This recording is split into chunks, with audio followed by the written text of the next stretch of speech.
Welcome to the Anxiety Coaches Podcast, a relaxing and informative show where we explore anxiety, panic, and PTSD, sharing how you can overcome them for life.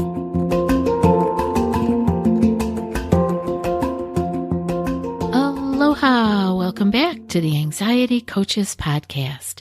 I'm your host and coach, Gina Ryan, and I am so happy to be with you again today as together we can consider the many ways to bring your mind and body back to its natural peace and calm. In today's episode, I'm talking about how the 5 love languages can ease anxiety in your relationships. This relationship piece is very interesting. And, often we think of relationship, we think of a romantic relationship, but I am talking about these 5 love languages with all of our relationships. And anxiety, as you already know, has a mind of its own. So the imagination can run wild with not only worrying about the future, but also with interpreting the meaning of what others do, what they say. And when we are anxious, the imagination is usually running toward the worst case scenario, only adding more fuel to our anxious fire. So these relationships, whether romantic, parent-child, co-worker, neighbor, or anyone in our lives, can cause us distress when we misinterpret the messages being sent from another, or, on the other hand, how we are expressing ourselves. And in my opinion, Dr. Gary Chapman, who is the author of the 5 love languages, I'll put a link to his book in the show notes.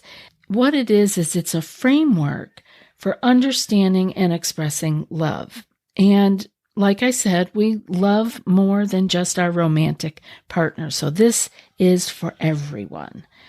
And what is so exciting is that we can make a difference in how we express ourselves and how we receive other people's expressions towards us when we understand more about these 5 love languages. I guess I'll start by just jumping right into what they are first, and I'll read the 5 of them, and then we'll go over each one.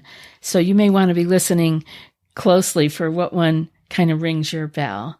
While the primary focus, when you say love languages, people think of romantic relationships, but I want you to know this does apply to all types of relationships. And while they may not alleviate stress per se, they can help to create a more supportive and nurturing environment, which can contribute to overall stress reduction. And believe me, every place that we can reduce our stress load is worth paying attention to. It is often just too many straws on the camel's back that gets us, not big, major, stressful life events. So pay attention. And I think this is going to be fun and really helpful to everybody. And if you want more, again, you can always grab his book from the library or from the link I put in the show notes. Or maybe you have an old copy on the bookshelf. Might be worth pulling it out again. The first one is words of affirmation. The second one is quality time. The third is acts of service. The fourth is physical touch. And the fifth is receiving gifts. So by understanding and speaking our love languages, we can all build stronger emotional connections, and we can offer support in ways that are really meaningful to the people in our lives. This makes for an enhanced connection and more support in our lives. And a lot of people are lacking support or perceived support. And it can create more harmonious and nurturing environments, which can indirectly contribute to our stress alleviation. So I do want to go over each one of them, but I think it's kind of fun to know a little bit about Dr. Gary Chapman. He's renowned, very, very well-known marriage counselor, and he's an author, and he drew insights from his extensive experience working with couples and observing the patterns in their relationships. He found that people often had different ways of expressing and receiving love, and these differences could lead to misunderstandings and conflict.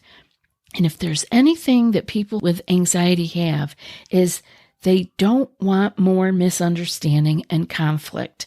And so sometimes we wall ourselves off because we're so afraid of either being misunderstood or being around other people that we are not quite understanding. So any place we can get more clarity on this, I find just really, really helpful. Again, they're the little straws on the camel's back. And to identify the different love languages, Dr. Chapman relied on his observations and interactions with couples during the counseling sessions.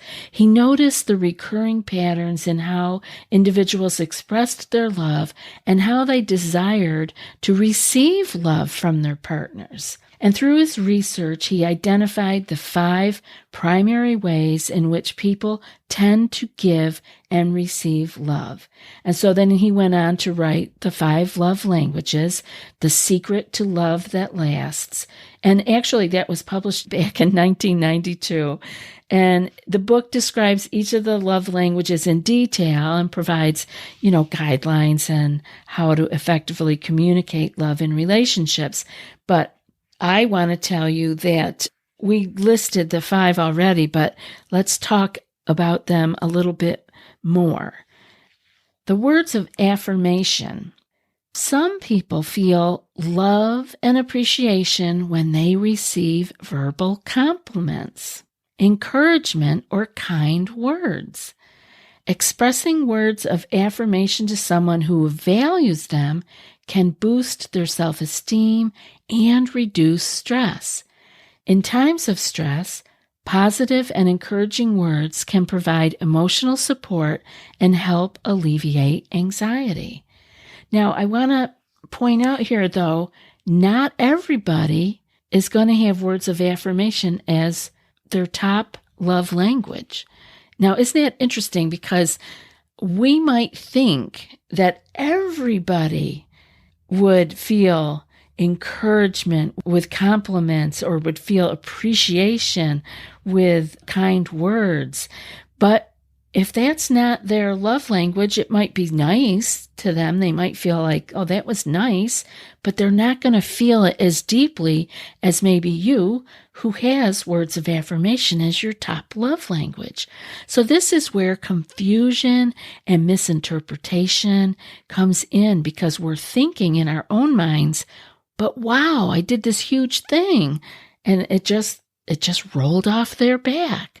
It's so incredible once you get a grasp of these to be able to see it all happening in your life. It's kind of fun. And it's really all just beautiful to be able to find what other people's love languages are and actually give them what they're desiring. So the second one was quality time. Now, this could be familiar to some of you. You may love spending quality time with the people that you care about. And this could be a huge stress reliever for you in your relationship. Engaging in activities that you enjoy and your partner or your family member, such as going for walks, watching movies, or having meaningful conversations, can foster connection, deepen understanding, and create a sense of comfort and relaxation. But if your love language is quality time and your partner's is not, now obviously these things can be worked out, but they can't be worked out if you don't know it's happening, right? So this is something that is really important and meaningful to you. Your stress reliever may not be your partner's stress reliever, right? See what I'm saying? And so we can begin to see where what we need might not be what our partner needs, or our family member, or even the people that we are working with, because we spend a lot of time with the people we are working with. So It's great to be able to iron some of these things out and begin to see what is important to you, what makes you feel loved and appreciated. Maybe it's the third one here, which is acts of service. Now, acts of service involve doing helpful and considerate things for your partner or loved one. When one partner is overwhelmed or stressed, the other can step in and provide practical support, whether it's doing household chores or extra work duties, cooking, running errands. Acts of service can ease the burden and reduce stress levels. So this would be a great thing to know about somebody, wouldn't it? To know that your partner or your coworker, what was important to them that made them feel like they were noticed and appreciated were acts of service. You could do something for them. You could lighten their load.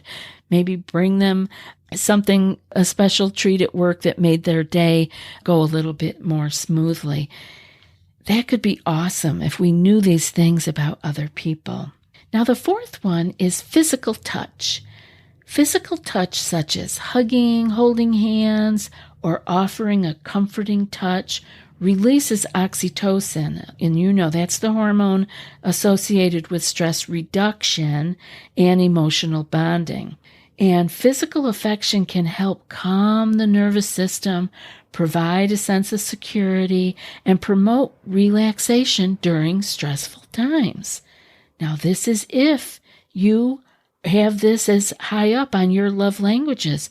There are people in this world who do not want to be touched and do not feel the same bonding that you might. So, again, we do well to understand this. Now, this can be much more easily taken care of in a family situation or in a romantic relationship, because not usually touching the people at work, or not usually anyway. And so it's good to know, but maybe just that little tap on the shoulder or touching someone's forearm and letting them know it's okay, I'm here for you. Maybe that would really be helpful to them if they needed physical touch in order to feel that they were noticed, cared about, and heard. And the final one that Gary outlines is receiving gifts.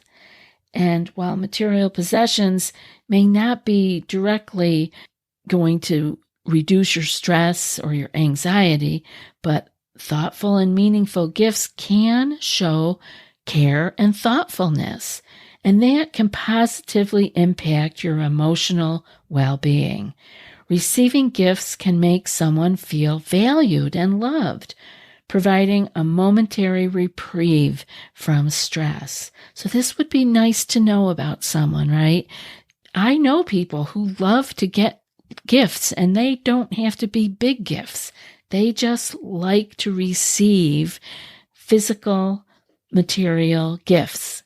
And I think that's kind of cool to know that about someone.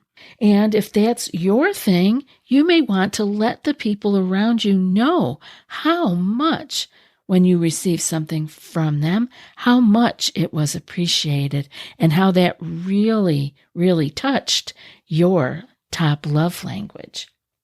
By understanding and speaking each other's love languages, we can build stronger emotional connections and offer support in ways that are most meaningful to the people around us. Now, again, this is pretty much going to be in your smaller circle. You don't need to get this deep with people that are at the checkout in the grocery store. It would be fine if you knew that about them, but this is really for like our partners. It'd be great with siblings, our children, our really close friends that are in our inner circle. We can do for them and they can do for us without a lot of hubbub, without a lot of, sweating over what can I do for this person. It would just be so nice to know that so-and-so in my life really likes words of affirmation, and I can really deliver that when they are in need or when they are feeling low. and I want to let them know they are appreciated and cared for. It just makes things so much smoother. So if you're pretty unsure of what I'm talking about, like, well, how do I figure out what my love language is? I hear you. The truth is most people are a combination of all of the ones that I talked about, those 5. But there's usually 1 or 2 that are significantly stronger than the others. I have some questions for you that might help you determine which ones matter more for you. And you can also ask your loved ones. You can get into this with them, have a conversation about it. It might really be fun. So, do you feel more loved and appreciated when your loved one praises or compliments you? Or your loved one brings you gifts showing that they care? Or your loved one takes care of dinner, laundry, or other chores and errands for you? Or your loved one gives you hugs and cuddles? Or your loved one commits to a whole day of just being present with you, such as a weekend or a day trip, just you guys? That might be a great way for you to start seeing what matters most to you, and maybe with your partner or your closest loved one, you could open this up a little bit with them. You could also there are love language quizzes online. I don't have a link for that, but you could Google that, and I'm sure it will pop up many of them, and they could help you figure out which love language is most important to you or your loved ones. If you're in a relationship, you could both take the time to do the quiz and then take some time to review each other's results on how you could give each other what you really need. I think that would be so fun. The more we can do without second guessing ourselves or wondering, did I do the right thing? Those of us who either are in the anxiety cycle or have been, or have just the tendency to go there, it is wonderful when we can find little tips and tools to just give us more breathing space. And knowing the 5 love languages can really help us to foster empathy and selflessness, intimacy, and growth in our relationships. And that's a real stress reliever. We don't have to be wondering, and we don't have to be misinterpreting, because if we know what our other close friends or our partners, their love languages are, they might be a little slow to learn what ours is. So when they are flooding us with their love language, we'll have a little more understanding, and maybe we can just have a nice, fun, lighthearted conversation about that. Because what a joy to be able to give people what they need. What a joy for us. What a stress reliever for us to be able to receive what soothes our soul when we need it the most. I think, Gary Chapman is really something else, and that he paid attention to all of the threads that were happening with these couples. I know I counseled people and talked to one-on-one people for a very, very, very long time, and you do see threads. It's like black and white after a while. You see what is what, and I'm thrilled that he put those all together for all of us to be able to understand these 5 love languages. I hope if it works for you and you figured yours out, you'll send me an email and let me know how it goes. And now for today's quote. We can't determine our emotions, but we can choose our attitudes and actions. And that's from Gary Chapman. I'll be back in a few more days with another podcast. Until then, be well and aloha. Thanks so much for joining us for today's episode of the Anxiety Coaches Podcast. Find more information at theanxietycoachespodcast.com.